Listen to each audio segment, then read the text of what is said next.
We're about to change the thermostat in this 2015 Chevy Silverado.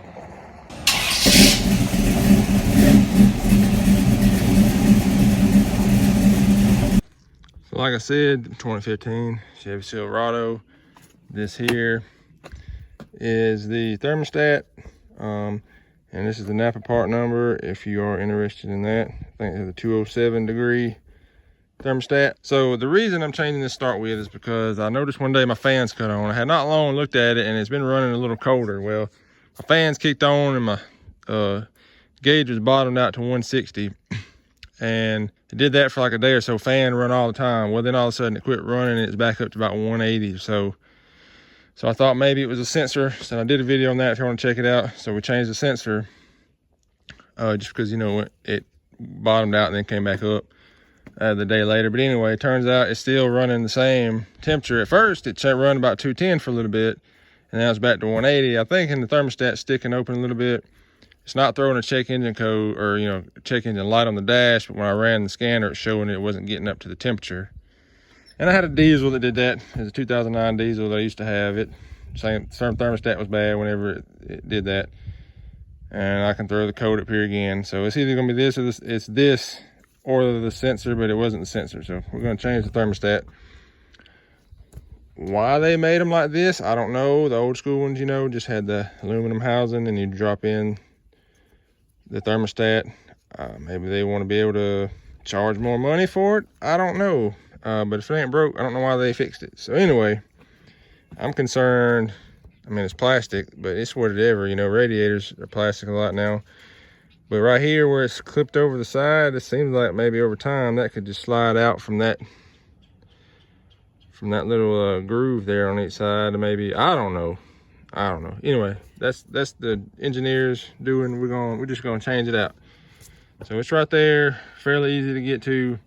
Got to pull all this off real quick. First thing, pop these off. These just have a lever on the bottom of this one, on the top of that one. You press it and pull them off. I'm gonna get them out the way.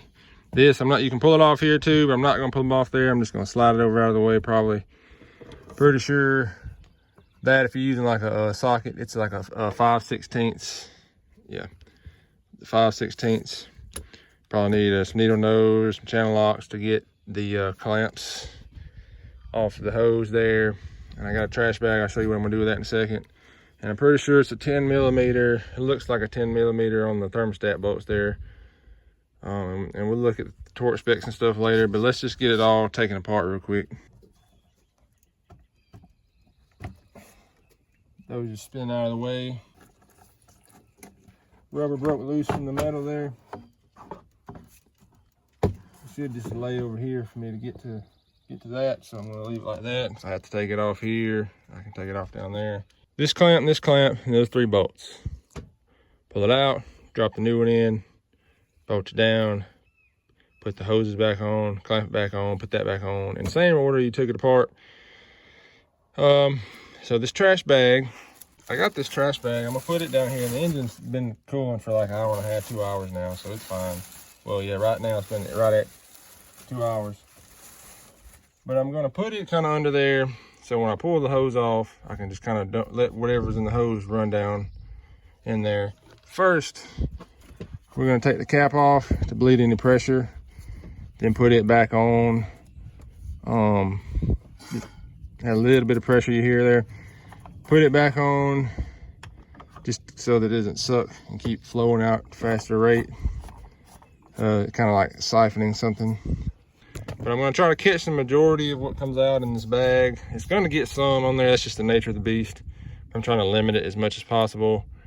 So we're gonna, like I said, I'm gonna pop the hose, kind of point it toward the bag, and then some will flow out of the spout, so we'll try to catch it in there.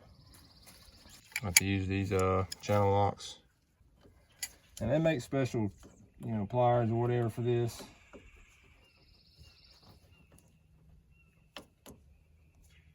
But I don't have any. So we're just gonna do that right there. And it's already leaking a little bit now.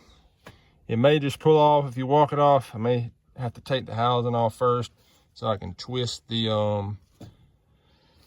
housing to break loose the rubber on there. I don't know, we'll see how it's gonna come off. If that's the case, I'll pull this one off first and then you know, pull it off so we can break it loose. But it should just walk right on off of there. No, yeah, it'll walk right off, no problem.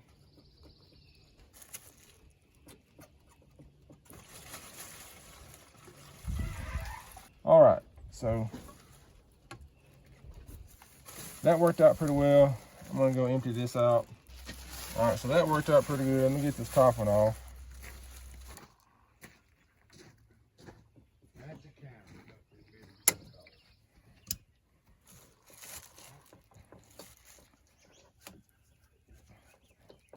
This one's on there pretty good.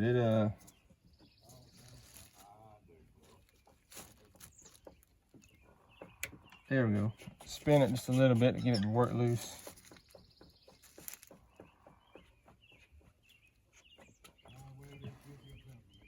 And it, of course,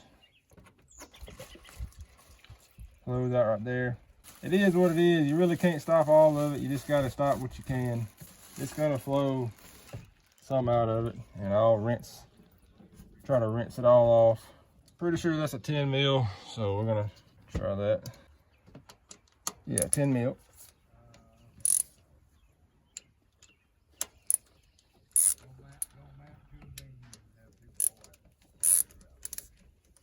I love these Pittsburgh ratchets here, swivel head ratchets. They work great.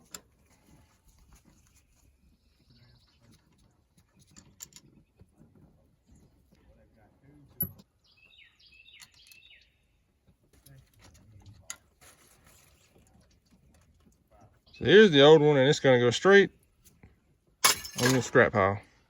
Now the seal here, make sure you pull that seal off or it will leak. I'm going to have to suck some of that out, you know, get some of that out of there so that it's just not wet the whole time. So I just took a cap and scooped some of that out, like a water bottle cap, scooped some out. Now I'm going to drop this in there, but I am, on this seal here, I'm just going to rub a little coolant around it so it's not dry when I put it on.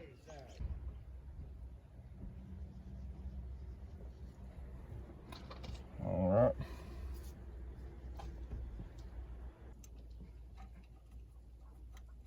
So these bolts are 1/4-inch bolts. The housing is aluminum, and I'll throw a chart up here of torque specs for different things. They have different grades, and either iron or aluminum, whatever. These ain't aluminum bolts, but the housing is, so I'm going to torque it to the 1/4-inch aluminum spec on that. It should be inch pounds. So it says 6 or 7 foot-pounds or 8 to 9 newton meters. It don't have inch pounds, but 9 newton meters is 79 and 8 was 70. So I'll do this 75 just to be in the middle. I'm not sure what pitch, depending on the 2 pitches for the threads, we'll just go right in the middle.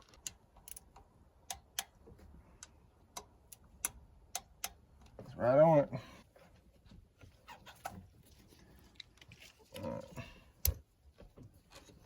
Cause it ain't nothing to tighten them down a bit.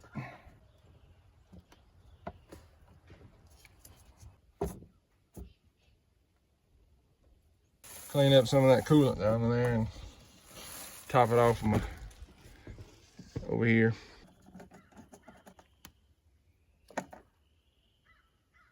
Be good. Now we got to top her off over here.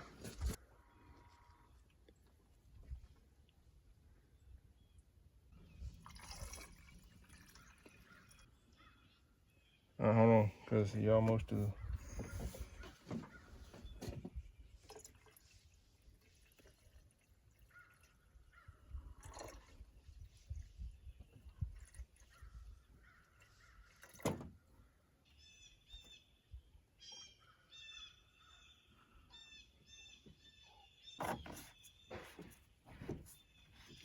It's a little bit lower than the line there. You can see we're gonna run it for a little bit, let the air bleed out, and then come back and top it off.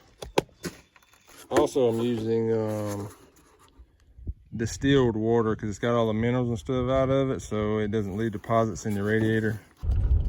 So we're now running just under 210, which is where that thermostat is. It's at 207 or 208, whatever, one of those two, but it's just under there.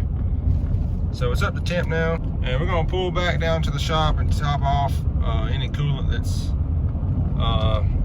top it off with coolant, make sure it's up to the mark.